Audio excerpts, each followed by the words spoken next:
Hello, my name is Kwame Dawes, Professor Dawes, and I'll be your instructor for this African American Lit course um, during the next month, just over a month. And this is how we'll be conducting the course through these videos in which I will give very specific lectures that are lined up on the syllabus. And um, and occasionally I might use audio recordings for some of them. Sometimes it's easier to transfer audio recordings. The videos and the links to the videos will be attached to the syllabus, and they should take you to the YouTube site where they'll be located, and you'll be able to then um, listen to the lectures. And the course is designed around the presentation of the lectures um, and your response to those lectures alongside your readings. So it's very important to pay attention to the way that the syllabus is laid out and the way that the syllabus is designed, and also to keep up with the readings.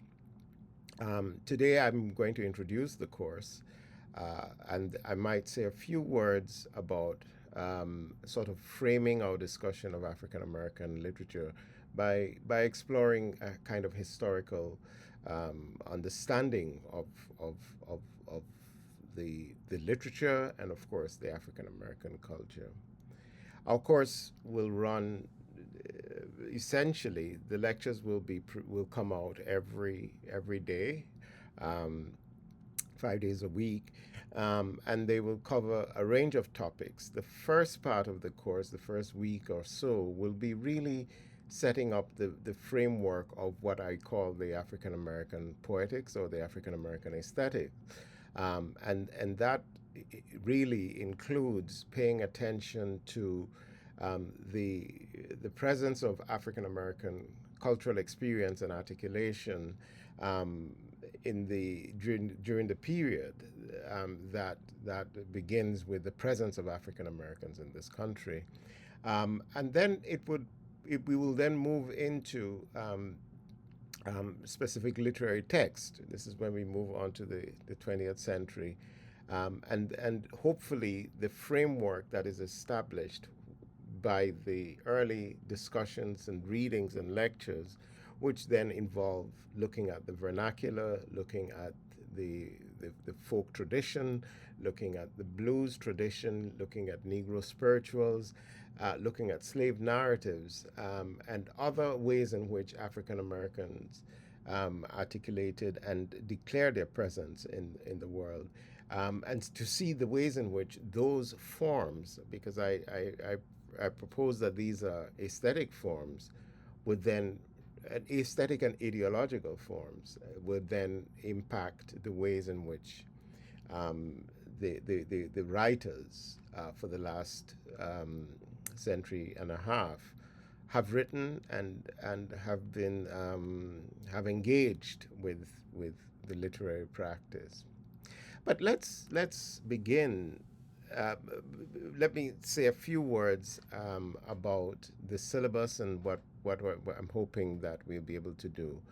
You'll note that there's a daily journal entry that is expected of you on the syllabus. These journals are of a certain length, a page and a half, essentially, and they are initially to reflect on the lectures that are given, to think about the subject matter that is presented, and then for you to then articulate these in very, very clear ways.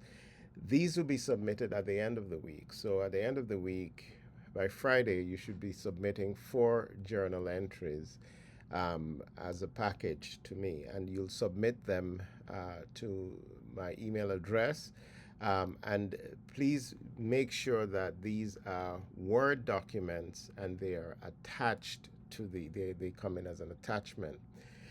As the syllabus points out, you should be sure to put your name, the course, and in this case, the assignment, which would be Journal 1, Journal 2, Journal 3, as the case might be.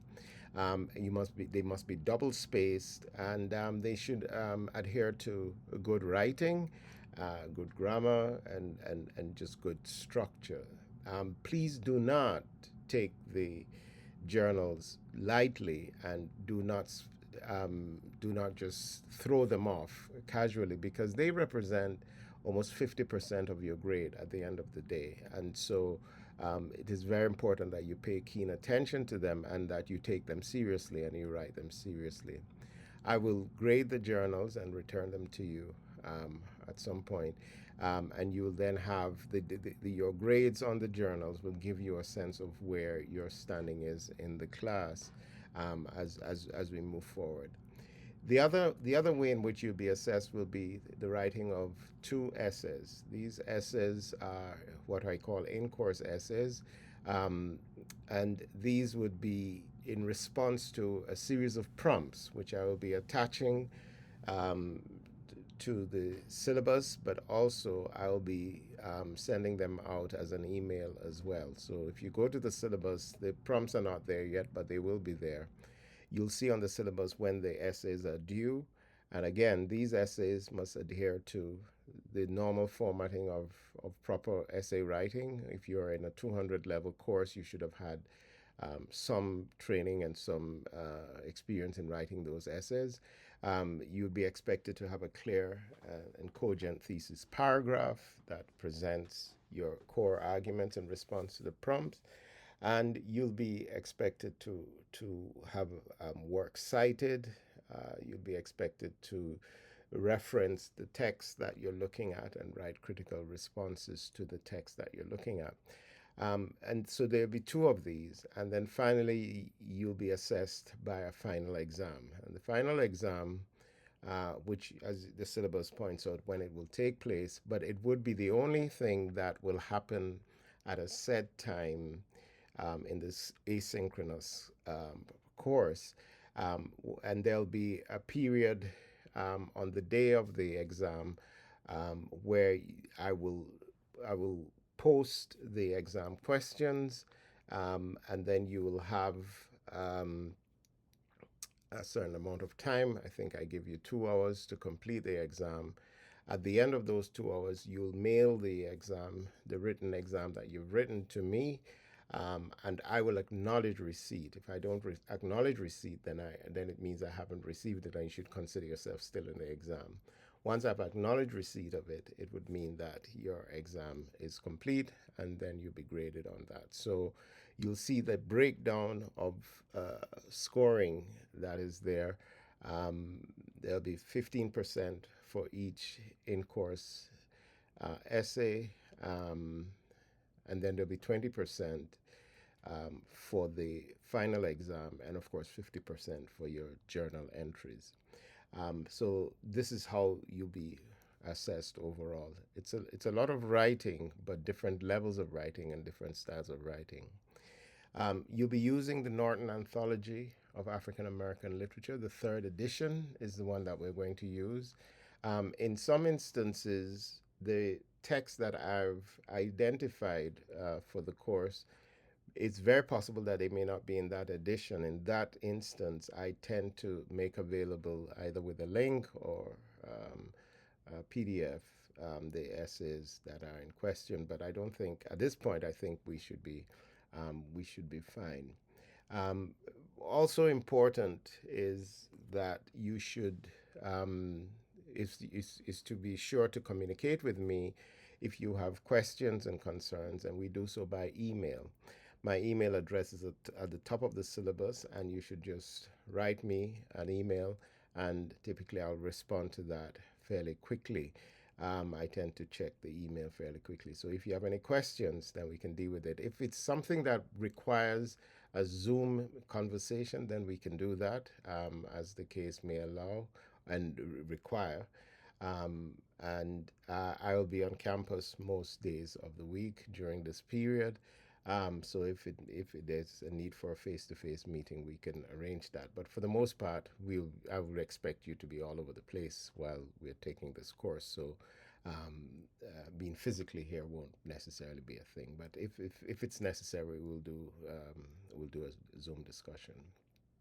And so that is basically um, you know, the rather uncomplicated way in which the course will be conducted. Um, you'll receive your final grade on the basis of the work that you've completed, and hopefully you leave with a very engaged sense of African American literature. It's a survey, so you can't pretend to have complete authority on the subject, but you certainly will have a fantastic introduction to African American literature. We have a good sized class. There are about 19 students that are enrolled, which is decent for a summer course. And the disadvantage, of course, of the asynchronous is that you do not get a chance to dialogue with each other and communicate with each other. Some enterprising students in the past have taken it on themselves to engage in chat communication on Canvas, and that's fine with me. That's not part of the requirement for the course, but if you want to do that, that's fine. But for the most part, it's independently driven. You'll have to be self driven and independently driven in conducting the assignments for the course. As soon as you can, you should purchase the book. I encourage you to, to order them online. The syllabus was posted 2 days ago, so you should have known about this. You can easily order it online. You can also get them. One of the reasons why I've done it this way is so that you could get discount prices for used books and so on and so forth if need be. But it'll be your responsibility to equip yourself with the single text. In other instances, I've added additional text that people have to purchase, but in this instance, I think the single text is economically friendly, and it will give you ample all that you need to engage the course. Just a little bit about myself. I've been teaching here at UNL since 2011. My area of specialization is post-colonial literature, African literature, Caribbean literature, and of course African American literary studies. I also teach creative writing. I'm a writer. I've published many books, and I've also written critically on various subjects. So one of the courses I've taught over the years since I've been here is a course on reggae music, for instance, on the work of Bob Marley, which has been a fairly popular course. So this is the area of Africa and its diaspora, and then of course the American identity and the American literary aesthetic and poetics have been a big part of the work that I've done and the work that I teach. I do tend to teach mainly graduate students, but I have always taught an undergraduate course several times a year whenever the opportunity has arisen, and so far this has been exciting. So I'm looking forward to working with you. I want to say a few words about African American literature because it does beg the question when there is the question that says, why are we studying um, African American literature? Because an argument could be made that one should study American literature and the American literature should be taught to include um, all American literature. And there's a good case to be made for that. And in fact, the truth is most courses that survey American literature in general tend to have a kind of diverse interest and focus. But there's also a great benefit in looking at traditions and academic and canonical disciplines as they've been developed over time over for various reasons and under various circumstances that require a closer examination of a particular literature. There are courses in Jewish American literature, there have been courses in immigrant literature, in Hispanic literature, in Italian American literature. And this makes sense, Native American literature. Part of the reason is that these are fields that have a coherent academic and scholarly history and basis. and therefore the focused examination of those works makes incredible amount of sense. In the case of African American literature, of course, there are a number of reasons that historical reasons why African American literature as a discipline evolved and became hugely important and made its case. Um, until 1968, 67, 68, it was rare to have a course in African American literature. But the other thing that was rare was to have a course in American literature that included African American writers, and that is minoritized writers were excluded from that.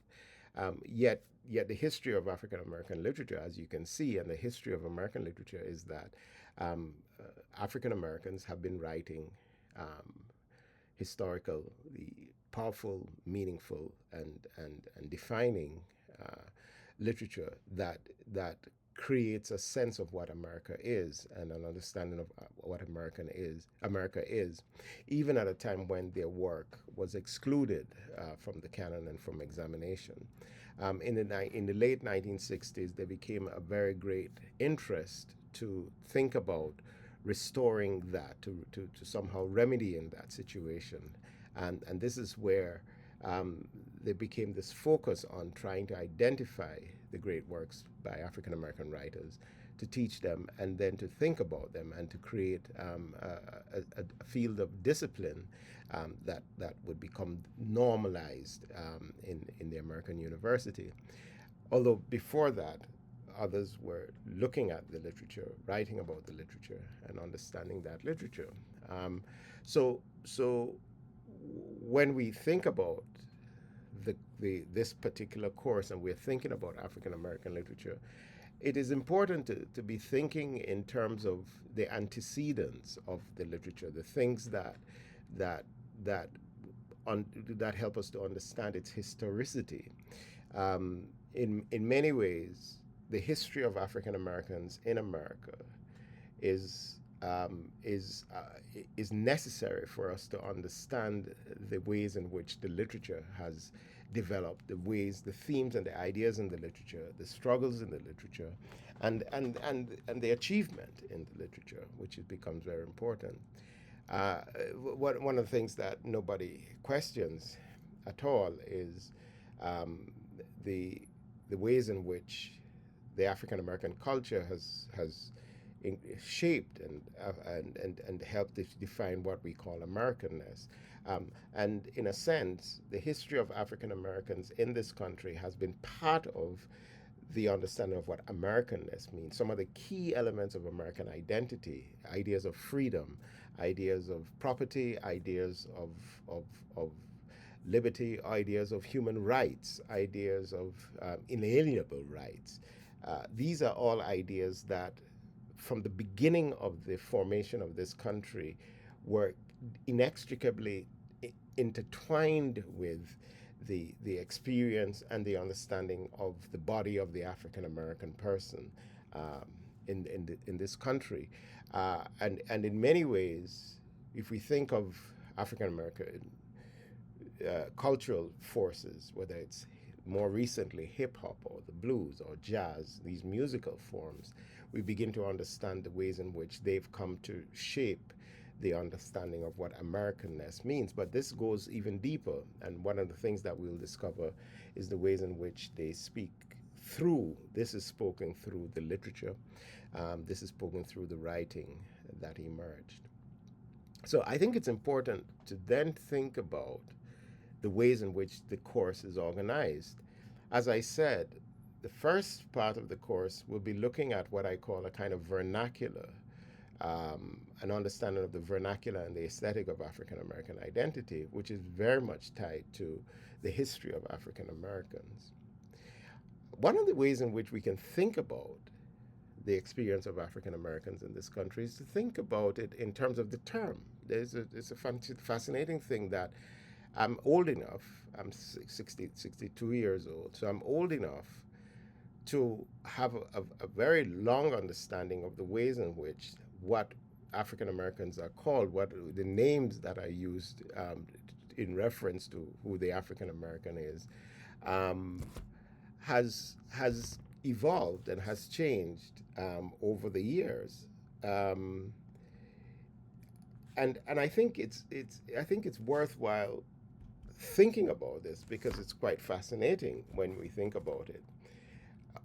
African Americans, what we could just look at the term African American. There's something interesting about that term because that term has two quite clear uh, adjectives, adjectival phrases in their wholeness: African, American. Um, so what we do, and it's hyphenated, so it's African American, or it may not be hyphenated. But what we do not have is um, the one word sort of having more strength over the other word. There was a time when the term was Afro American, and Afro is a diminutive of African, and therefore it has a different relationship. I think the moment we started talking about the African and the American as part of the single unit was the moment in which there became an acknowledgement of the Africanness of this population and its antecedent being Africa. Um, for instance, the the the Irish American was always a standard phrase, right? It was always there, standard phrase. Italian American, always a standard phrase. German American was always a standard phrase. Whereas for years, the African American was called black, was called African, was called Negro, was called colored, was called Afro American, and then other pejorative names, which we don't have to go over. But these were massively important. Some of the early articulations of African Americans was to describe them as Africans. And these were not done almost in a sort of insulting way, but they were done because they represented the history of African Americans, that they came from Africa.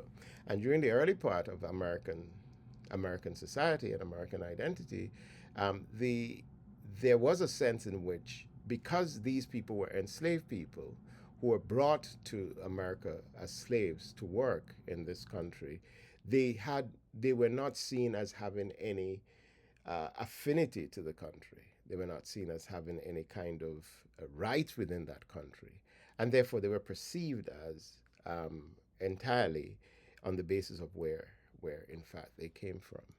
So there is a sense in which that term, and I'm going to go over this journey of the changing names of African Americans that has arrived at this point where we talk about the African American.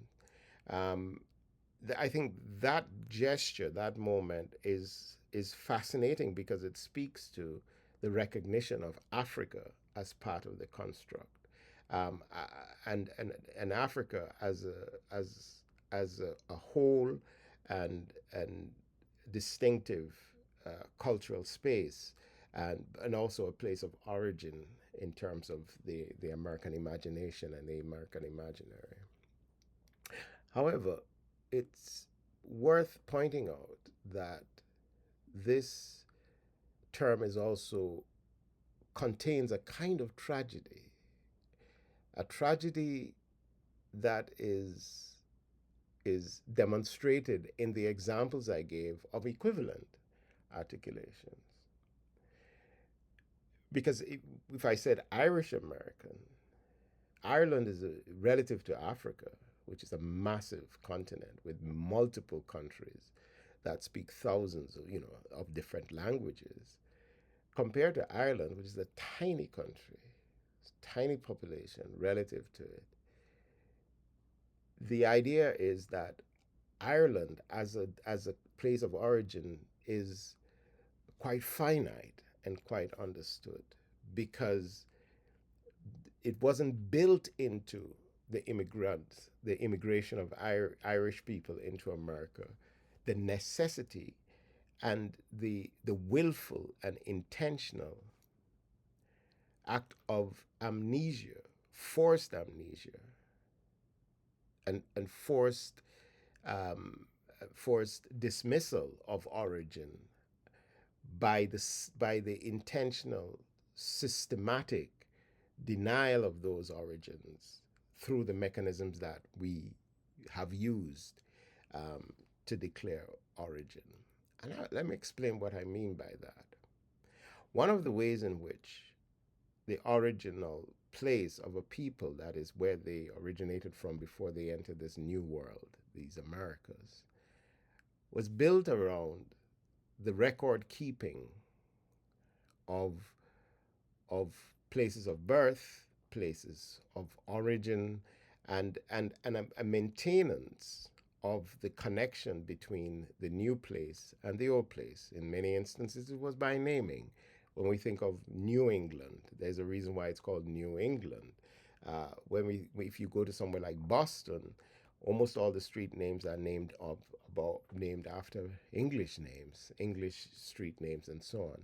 There's a sense in which the very construct of power and organization retained that connection to Europe, that connection to whether it's England, whether it's Ireland, Wales, Scotland, whether it's Germany, whether it's France, whether it's Italy.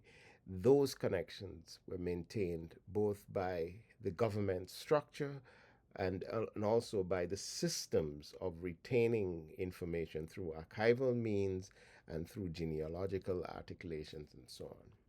For the most part, people of European heritage in America are able to trace their origins quite far back simply by the retention of their names. And that many are able to do so also because of the incredible effort that was made by organizations like the Mormon Church to establish um, an ancestry mechanism, a genealogical mechanism that allows people to trace their identity, to trace their families, to trace their origins, simply on the basis of their names. The names. Yet one of the first acts that was done to the Africans who were brought to America as enslaved people was to erase their names, was literally to rename them. So that organization, that simple systematic mechanism that says this is a family that has its origins somewhere by that we can trace by their names, was completely eliminated and taken away. Not accidentally, but intentionally. The intentionality was that one of the ways in which power and control could be ascertained, one of the ways in which the position of the African in America would be one of subservience, that is, being held in a position of limited power, was by erasing a sense of past and a sense of history and reducing it to a kind of mythological notion that says you come from this massive continent called Africa.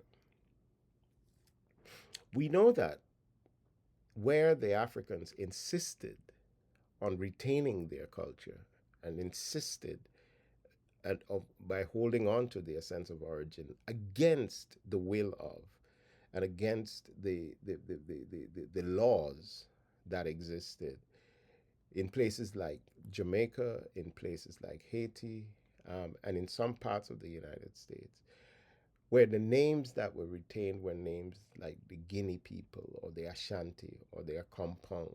All of these were names that came from tribes and communities in Africa, and the retention of them. Those were done by resistant people truly saying that they're going to resist the repression of the removal of their sense of history and their sense of identity and their sense of origin. In other cases, one of the systems that operated was for the enslavers themselves to seek to create an understanding of the enslaved person as one would to a kind of breeding system. So some people, in the way in which you breed and you do animal husbandry, where you'll say a certain kind of breed has a certain kind of disposition or temperament or ability to do certain things. Throughout the world of enslaved people, when they were coming from Africa, there became this coded understanding that certain slaves taken from certain areas in West Africa had either specific skills, whether it's rice growing, whether it's a copra growing, or whether it's indigo growing, or whatever it is. They had certain skills. They had certain building skills, so they would be favored as people coming from those areas. They may be identified with those places, right? But those were done only to serve the interests of their owners, the people who were purchasing them and the people who were using them.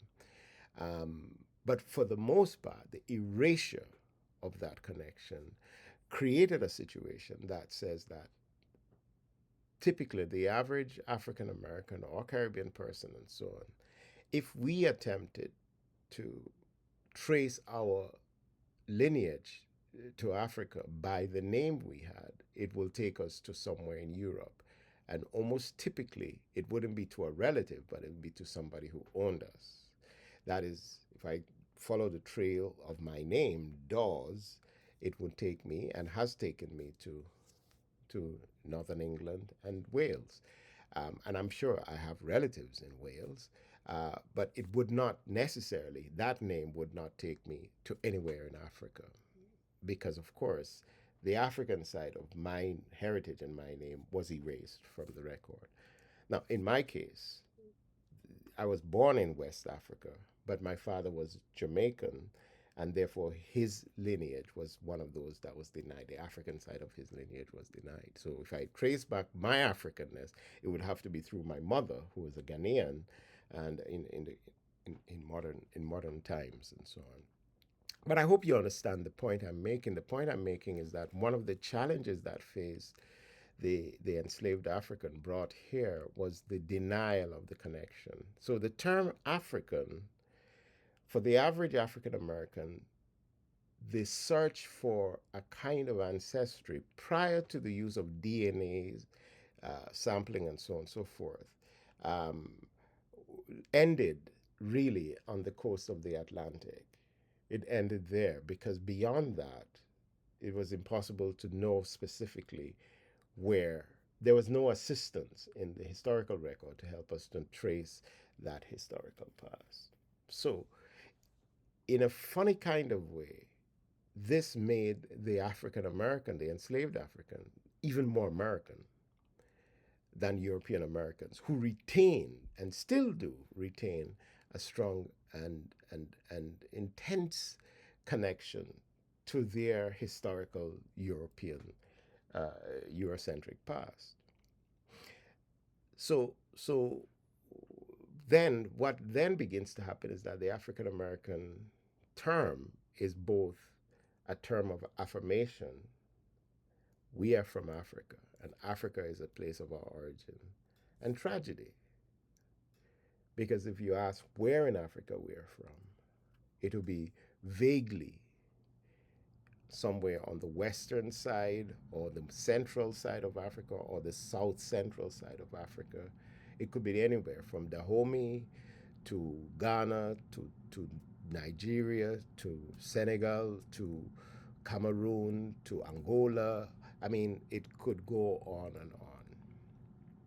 Now, of course, with new DNA testing and genetic testing and so on and so forth, it's been very possible, as you've seen on popular television shows. Henry Louis Gates has a show where many people have found their tribal origin by their DNA work. But that's been within the last, I would say, 10, 12 years. But the bulk of the time of African Americans has been this combination of an absence and a need to then create a sense of their presence in this time. And so if we think of the names, blacks was both pejorative and also affirming, but blacks was distinguishing people by their color. Negro was a peculiar way of distinguishing people by their by a kind of phenotype that was essentially a racist phenotype. But the term Negro existed and functioned quite well in American society well into the 1960s and into the early 70s.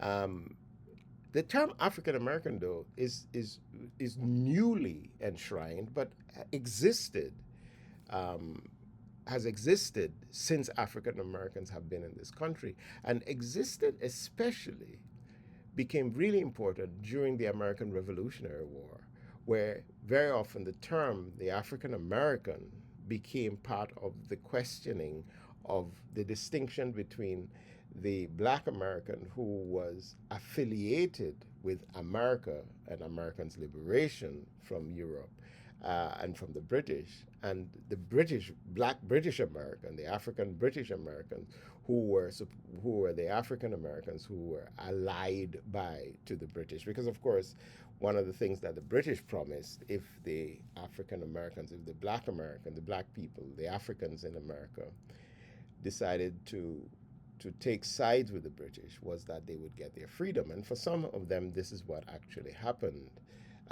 But many of them decided that their commitment was to the American idea, even though they were enslaved.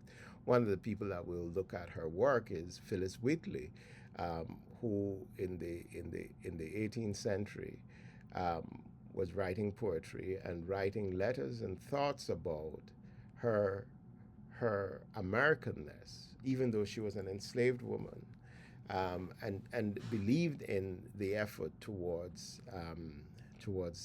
the American liberation, the American Revolution, and the change for American independence from Britain. But you can see that this would be a complicated thing for many people of African heritage, because the very founding fathers who established the um, the American state were the very same ones who enshrined into law the enslavement of these very same people, and many of them owned slaves. The vast majority of them owned slaves. There's a notion that this was because of ignorance, or this was because people lived at a time when this was normal and so on. But that does not gel well with the truth of it, and not the historical record. The historical record was very, very clear that the world, Europeans and Africans, wrestled with this question of slavery. And there were many who were against slavery. There are many who we'd call the founding fathers who were against slavery. There were many who were ambivalent about slavery, including George Washington, but who decided to compromise and still have slavery. There are many people who argued against slavery on one hand, but also continued to hold slaves and to do despicable things to slaves, including people like Thomas Jefferson. One of the fascinating things about the construction of the Bill of Rights and the Declaration of American Independence was that they had to, in the Constitution, had to contend with this notion of freedom, and they had to contend with this idea of slavery. And in one of the early drafts of the Constitution, Madison, who was one of the architects of that document, decided to embark on, started to try and make the argument about how to deal with the slavery issue. Jefferson also jumped in, and they were all trying to say that they have to have slavery, but slavery is something that was inherited by the British, and they were wrestling with this, problematic, until they finally decided to eliminate that question altogether. Just decide that slavery can happen, but not get into the question of what slavery means. By simply deciding that what constitutes a human being, what constitutes a voting citizen, would represent two-thirds of a human being would be what the African American, the enslaved person, would be. And the only reason why they were being counted was to be able to consider them as part of the vote for voting purposes. They were supposed to be seen as part of the property um, of of of of the African American, the Americans, so that in terms of representation by the Senate and in Senate and Congress, it would reflect their population, even though they themselves would have no rights. It's a very interesting context. So if we understand that despite all of this that I'm saying, the African American becomes a massive part of the population of America, um, and becomes a part of the understanding of America. On the basis of slavery, for instance, we see one of the most brutal and significant civil wars fought in this country. Um, this thing happened, and it happened around the question of the enslaving of Africans in this country, and happen around the question of the slave trade, for instance. I think it's helpful to keep these things in mind, but also to recognize that while one of the things we try to suggest is that the African Americans themselves had no articulation of their experience and so on and so forth. Well, what we're going to see in this course is that African Americans who have been constantly um, talking about their need to be free, the need to be free of enslavement, their need to be free of abuse, and so on. There have been incredible work done by some of our scholars here at UNL in the history department looking at the significant number of court cases in the 19th century and in the 18th century that were brought before various governments and the Supreme Court and courts in America, suing for the freedom of slaves. Slaves took their case to these courts in seeking to have their freedom. Therefore, they were very much involved in trying to articulate their need for freedom. The other way in which we see the demonstration of this quest for freedom, and I think freedom is something that I'm using too easily, because what I'm actually talking about is enfranchisement. That is citizenship. That is a recognition of their humanity in this society. Um, uh, One of the ways in which this became articulated was, of course, through the arts, through song, through sermons, through music, through folk tales, creating an understanding of self and an understanding of identity in a very, very um, brutal kind of circumstance. How do you then have a literature? How do you have a literature during a period of enslavement where a black person, an enslaved person who had the ability to write, who learned to write, was committing a crime, in many instances punished by whipping, and in many instances punished by death? That is, for an African, enslaved African, to be able to write represented a massive breach against the law. For somebody to teach an African how to write was a breach against the law, and certainly how to read. And the reason why they were seen as not people who should be taught this is not because they didn't think they had the capacity to, but because, of course, it was recognized that there was power in this capacity to read and to write. So how does a literature emerge out of that? And so one of the things, of course, is that there are writers who learn to read and learn to write, like Phyllis Wheatley, as I mentioned, and there are many more that we could think about. But also, there is a suggestion that this course is trying to make, that we have to expand our idea of poetics and literacy, the idea of literacy. That is, that there's something that was coined in East Africa in the 1960s called orature, which is to suggest that there's an oral tradition that exists, that that that is a sophisticated process of learning and articulation and expression, high caliber of beauty and grace and power, sublimation and intellectual force that was transmitted orally rather than in writing. And this is historically true for most cultures, including the European cultures. As you know, if you don't, it's true that when we think of uh, great the great works of Western literature, like the Iliad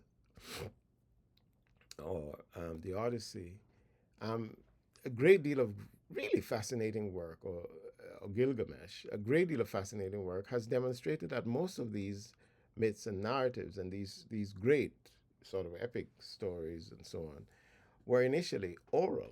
They were songs taken around by troubadours and so on and so forth. And then eventually they were transcribed over time and then put into this form by growing group of literate poets. They're parts of the Roman Empire. That there were periods where the Roman Empire was literate and then went into a dark period where there was no literacy. If we think of the British Empire was at one point at the just about the time of Christ, was invaded by the Romans, and the Romans were in England for about 300 years. And there was writing, there was all of these kinds of things that became part of the British culture. And then the British ran the Romans back out of England. And interestingly, the period during which they were exempt and they left England is called the Dark Ages, which is from the year 300 to the beginning of what we call the Renaissance, or the beginning of a kind of period of medieval study and literature in British culture. So what I'm actually proposing is um, that the creative element, the articulation of cultures and so on and so forth, through song, through music, through poems, through orature, is part of most cultures. And it has clearly been part of the African American culture. And then as literary practice and publishing and printing and writing and all of these things become more available to the African Americans, it becomes a way in which it shapes what is written and how it's written and how it's developed. So I think I think that's a good place for us to stop. But I wanted us to understand that what we are looking at in this work is that if we understand that African Americans arrived in America as enslaved people, as people who are disenfranchised, and whose disenfranchisement would continue for for for quite a long time, right? The Civil War ended and slavery ended, but then emerged the Jim Crow era. And that continued to be a repressive system that didn't give African American rights, right? The rights that African Americans um, would eventually secure through the work of people like Dr. Martin Luther King Jr. In the 1960s, the right to vote, the right the right to live, the right to all the elements that exist in the Bill of Rights, um, took took over 200 years for it to become a reality. So if writers are writing in an environment in which they're responding to these realities, it is very interesting ways in which we think about how the circumstance in which people live helps to define what they write about, how they write about it, and how they negotiate the publishing and the distribution and engagement with these things. The good news is what we are looking at is, yes, a quest for freedom, but the quest for freedom is also a quest for beauty. It's a quest for laughter, for joy, for feeling, for sentiment. Because in fact, what literature does is that it tells us, it gives us, it represents a kind of historical accounting of the sentiment of history. Not just the facts of history, time and dates and places, but the human side of history that people loved, that people sang, they cried, they lost, they felt. All of these things are part of what literature articulates. And as we look at the African American record of the literature that has emerged out of it, I think it will give us an insight into all of these elements that are a way of articulating a presence, but also a tremendous role in influencing and defining what it actually means to be American. So I'll stop there today, and we'll pick up again with more tomorrow.